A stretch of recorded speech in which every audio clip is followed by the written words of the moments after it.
Another day, another vlog. Thank you Lord for this day. Sa dami nga nang nakain kong okoy nung mga time na to, kahit siguro sobrang dilim makikita ko na ngayon yung hinahanap ko.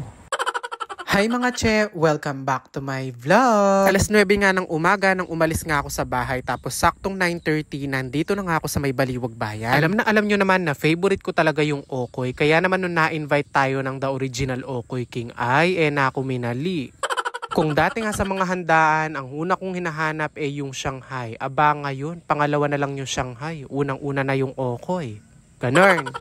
Since malapit lang naman itong Baliwag Bayan sa amin, pumunta na nga ako dito para nga saksihan itong kanilang grand opening. Bali sa mga magtatanong kung saan nga pala to located, heto, nasa gilid lang siya ng simbahan at halos katapat lang siya ng Mercury Drugstore. Patseba naman may liliko pa kanya, ko na talaga balo kung nanong gewayo.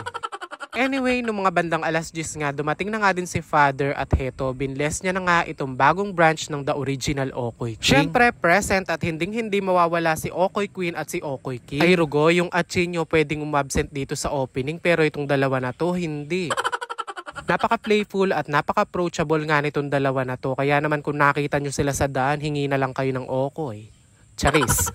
Dahil nga maraming naghihintay at nakabang para matikman nga itong The Original Okoy King, nag-cutting ribbon na rin para nga makapag-open na officially. Maswerte nga tayo for today's video dahil na-meet din natin ang CEO ng The Original Okoy King na si Madam Carol Reyes. At syempre, bibigyan ko na din kayo ng idea kung ano nga ba ang ino-offer ni The Original Okoy King dito sa may Baliwag Bayan. Pero bago ang lahat, bali heto nga pala yung mga menu ni The Original Okoy King dito. Paki-post at paki-screenshot nyo na lang. Pagbuhat nga nung dumating ako dito, nakita ko na nga si ate na gumagawa nitong okoy lumpia habang yung isa naman gumagawa ng okoy. Noon nga daw nag-soft opening sila wala talagang natira. Sold out daw talaga.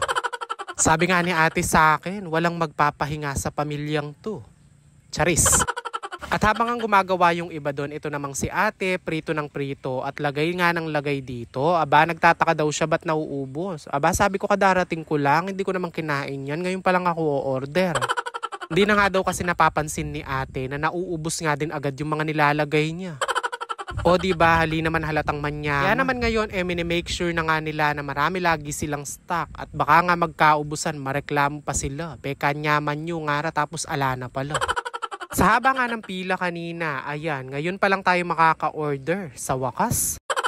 Worth the wait naman dahil ang in-order nga namin dito, ito nga mga okoy with drinks na. Actually, in-order nga namin lahat para matry namin. At isa na nga dito yung okoy duo na overload. At mas lalo pa nga akong na-amaze nung nalaman ko na meron nga din pala silang overload na okoy fries. At idagdag mo pa nga itong okoy lumpia at yung okoy sweets na bagong-bago sa paningin ko. Open din sila for dine-in and take-out and available din sa take-out yung per bilao. Nandito na nga din pala yung mga in-order natin at syempre may mga makakasama tayong titikim. Si Bri Vlog, si Kabalen Mas Vlog, si Hungry Jury, si Papa Bear, at syempre ako. Nabanggit ko nga sa inyo na favorite ko talaga to, kaya naman hindi pwedeng hindi ko tikman. Tinry ko nga muna itong okoy na merong ang sausawan na suka at grabe, napakasarap. Pinatry ko na nga din pala to sa kaibigan kong hindi mahilig kumain ng gulay. Pero for today's video nang natikman niya nga itong okoy kalabasa, mukhang mapapabili daw siya araw-araw.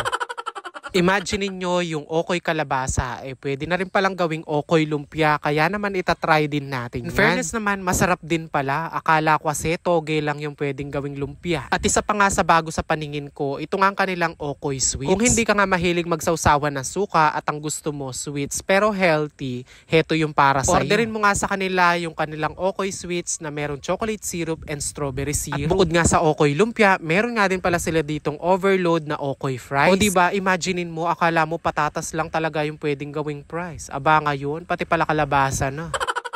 At ito naman nga yung okoy duo overload with a twist. O diba, just imagine, for only 55 pesos, matitikman mo na nga yung kanilang okoy duo overload with a twist. Grabe din kasi talaga yung imagination ng may-ari ng The Original Okoy King. Yung dating okoy na sinasawsaw lang sa suka. Tignan mo ngayon, napakadami ng twist. Na make sure talaga na may-ari na kapag bumili ka ng okoy sa kanya, marami ka pa mapagpipilian. Habang ang kumakain kami kanina, hindi nga naubos yung mga bumibili. Mapa-dine-in man yan or take out. Yung iba nga nag-dine-in nagtiyaga talagang tumayo. Matikman lang talaga itong The Original Okoy King.